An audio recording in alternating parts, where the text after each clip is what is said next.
हरियाणा में बेखौफ अपराधियों पर नकेल कसने के लिए पुलिस प्रशासन लगातार मुस्तैद है। हाल ही में हरियाणा रोडवेज के चालक और लोगों को विदेश भेजने वाले एजेंट संदीप नरवाल के अपहरण मामले में पुलिस ने बड़ा खुलासा किया है। दरअसल जांच में पता चला है कि जुए में देनदारी बढ़ने के बाद आरोपी हेड कांस्टेबल नरेंद्र ने अपने दोस्तों के साथ मिलकर रोडवेज चालक संदीप के अपहरण का प्लान बनाया था और 2 करोड़ रुपए की फिरौती मांगी थी। पुलिस ने ये भी बताया कि आरोपी हेड कांस्टेबल 1 साल पहले अपने भाई को विदेश भेजने की बात करने के लिए संदीप के पास आया था। तभी से वो संदीप के करीब ही रहने लगा था, जिसका फायदा उठाकर उसने इस पूरी वारदात को अंजाम दिया। पुलिस के मुताबिक इस साजिश का मास्टरमाइंड नरेंद्र जुए का आदी था, इसलिए उस पर करीब 2 करोड़ रुपए का कर्ज था और अब उसके पास गुजारा करने के लिए भी पैसे नहीं थे, जिसके बाद उसने आरोपी अक्षय और सुरेंद्र के साथ मिलकर संदीप का अपहरण कर लिया। पुलिस के मुताबिक अक्षय और सुरेंद्र पर लूट, डकैती, हत्या के प्रयास समेत कई मामले दर्ज हैं।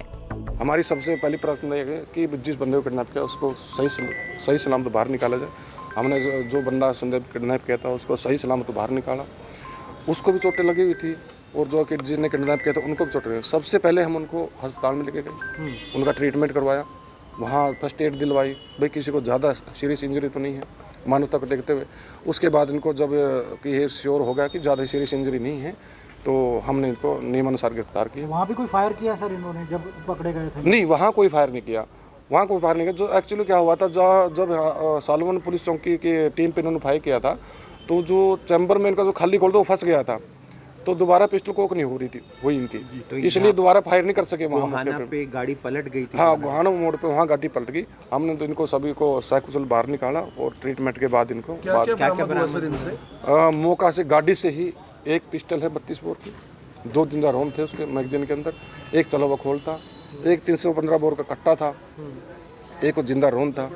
उसके बाद उसी गाड़ी से जिस गाड़ी में किडनैप किया था वो सिम कार्ड भी बरामद हुई जिससे इन्होंने फिरौती मांगी। सर, इनकी क्रिमिनल हिस्ट्री भी है सुरेंद्र की कोई? जी, सुरेंद्र के ऊपर का 7 से 8 मुकदमे दर्ज है, लूट, डकैती, हत्या का भी पर्चा दर्ज है, हत्या का प्रयास का और ये वर्ष 2007 से ही क्रिमिनल रिकॉर्ड रहा है इसका। आरोपियों के नाम और कहाँ के हैं? एक आरोपी का नाम सुरेंद्र है, वो हलालपुर गाँव है, थाना खरगोदाम, जिला सोनीपत में, जिसपे ये मास्टर बहुत ज़्यादा हार्डकोर क्रिमिनल है। गुड़गांव में भी, जज्जर में भी, सोनीपत में भी। 1 लाख का आरोपी भी रह चुके हैं, इनामी भी रह चुके हैं। पहले अब 1-2 मुकदमे में पीओ भी चल रहा है, ये कोर्ट से पीओ है, पुलिस पीओ है 1-2 कोर्ट के केसों में। और जो आरोपी हमारा पुलिस कर्मचारी नरेंद्र है उसके ऊपर एक उसकी भाभी ने मुकदमा दर्ज करवा रखा है, वो रेप का था लेकिन बाद में उसमें कॉम्प्रोमाइज़ हो गया था। आरोपी अक्षय पे सोनीपत में है, सिटी में मारपीट का मुकदमा दर्ज है।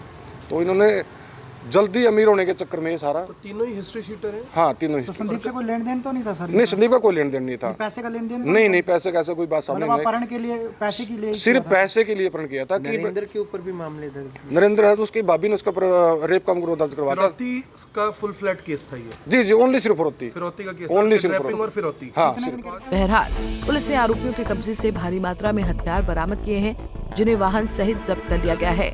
इसके अलावा 4 दिन के रिमांड के बाद सभी आरोपियों को कोर्ट में पेश कर न्यायिक हिरासत में भेज दिया गया है। करनाल से bureau report, Punjab Kesari TV. हमसे जुड़े रहने के लिए हमारे YouTube चैनल को सब्सक्राइब करें और नई वीडियो की नोटिफिकेशन के लिए बेल आइकॉन को दबाएं। अगर आप ये वीडियो Facebook पर देख रहे हैं तो लाइक जरूर करें और ज्यादा से ज्यादा शेयर करें। धन्यवाद।